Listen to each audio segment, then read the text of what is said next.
एक की पत्नी बड़ी भक्त थी, वो पत्नी पर बहुत प्यार करते थे, पर पत्नी गुरुजी की आज्ञा से चलती थी, पर उनको संतों से कोई प्यार नहीं था, वो पत्नी से प्यार करते थे। तो एक दिन पत्नी ने बहुत प्रेम से उनसे कहा कि हमारी एक बात मानोगे, आप हमारे गुरुजी से दीक्षा ले लीजिए, क्योंकि हम दीक्षित है और आप दीक्षा नहीं लिए तो हमारा आपका प्रेम अधूरा। उन्होंने कहा ठीक है, बुला गुरुजी को। गुरुजी को बुलाया और दीक्षा लेने के लिए गंगा स्नान करने के लिए चले तो गाँव के 2-4 लोग मिले, बोले यार ये धोती टांग के कहाँ जा रहे हो? बोले यार पत्नी कह रही दीक्षा ले लो, गुरुजी आ गए तो गंगा स्नान।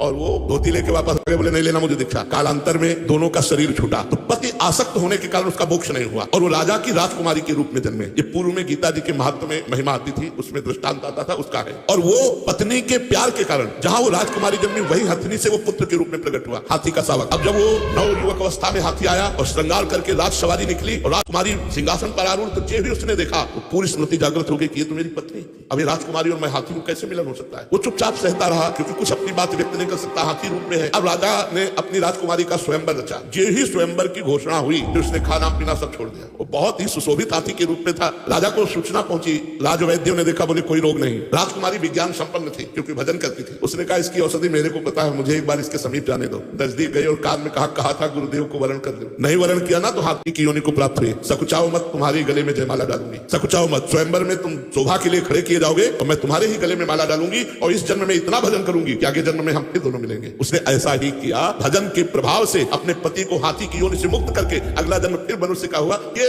तप और भजन से भगवान के वरदान से संभव है, ना कि अपने प्रारब्ध से।